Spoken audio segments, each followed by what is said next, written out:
Moi, j'ai eu une enfance un peu sans trop de problèmes, puisque j'ai fait mon école primaire dans mon village. J'ai fait CE2, CM1, CM2 dans cette école.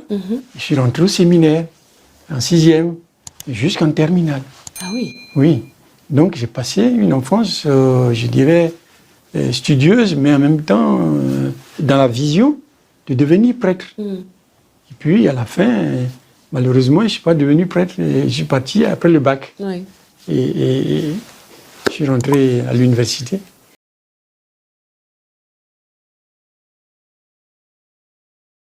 Ces femmes et ces hommes qui ont osé entreprendre et qui parfois ont réussi leur pari ne sont pas différents de chacun d'entre vous.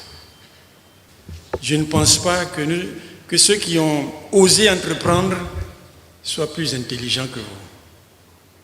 Et alors tu pourrais penser qu'ils sont plus bénis de Dieu que toi. Moi, je ne le pense pas. Je crois fermement que nous sommes tous nés égaux. Alors, peut-être qu'ils sont bien nés. Là aussi, je doute fort.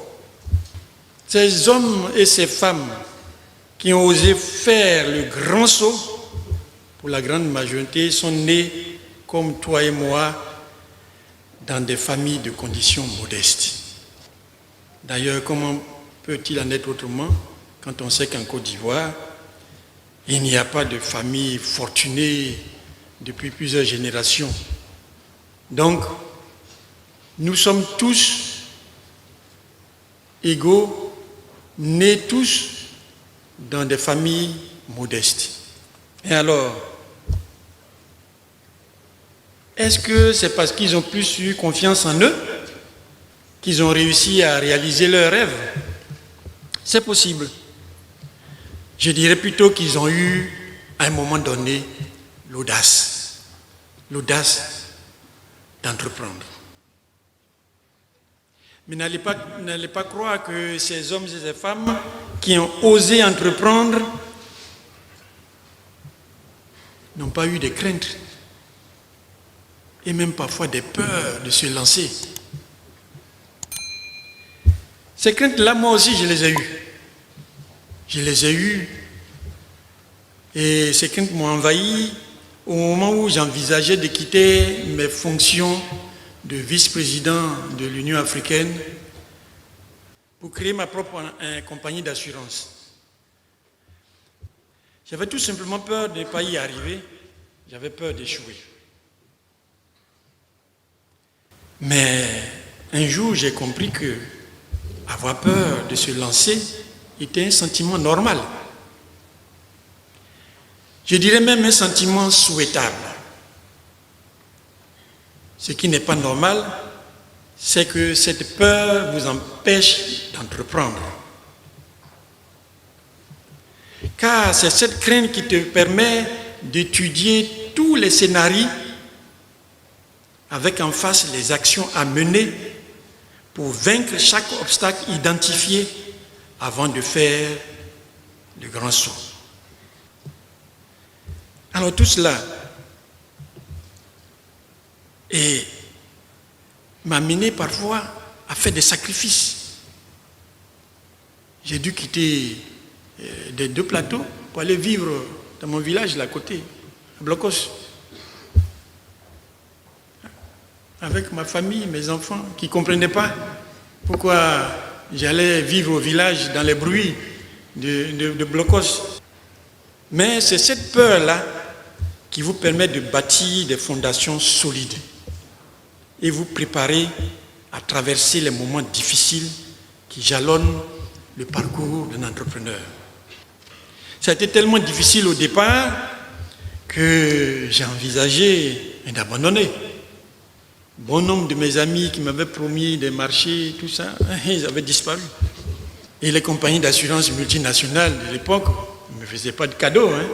Et à chaque fin de mois, parfois il fallait faire des acrobaties pour payer les salaires, pour payer les charges. Ajouter à cela la méchanceté de quelques soi-disant amis et mesquinerie. Et les langues ont commencé à se délier. Toi, tu es DG d'une grosse compagnie. Tu te lèves un matin et puis tu dis, je m'en vais créer ma société. Tu n'as pas dit tu peux. Alors, deux solutions s'offraient à moi face à ces difficultés.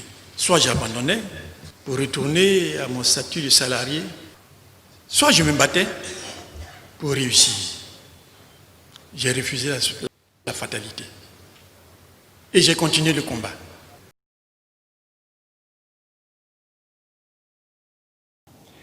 D'abord, je suis venu à l'assurance un peu par hasard. Oui. Oui. Donc, au départ, je n'avais pas l'ambition de rester à l'assurance. Oui. Mais l'appétit vient en mangeant.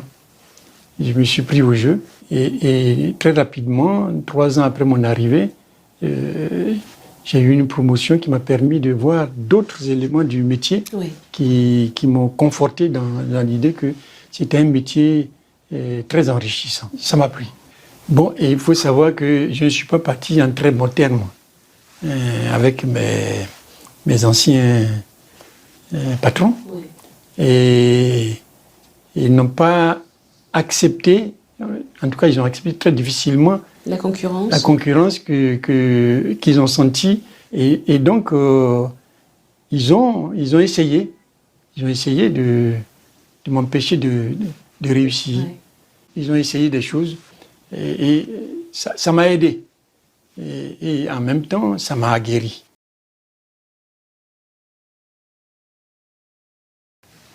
Je conseille aux jeunes de ne pas attendre mon âge pour se lancer dans l'entrepreneuriat. Et aux jeunes qui travaillent, qui ont acquis une certaine expérience, de mettre cette expérience-là à leur propre profit et de créer des entreprises. Ils n'auront que la réussite parce que les opportunités en ce moment dans nos pays sont immenses. S'ils les laissent passer, ce seront d'autres qui les prendront. Donc c'est très important pour eux de faire en sorte que les entreprises deviennent des entreprises pérennes.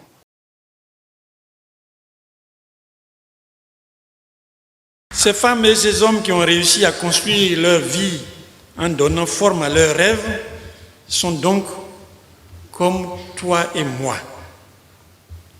Mais un jour, ils ont juste osé entreprendre.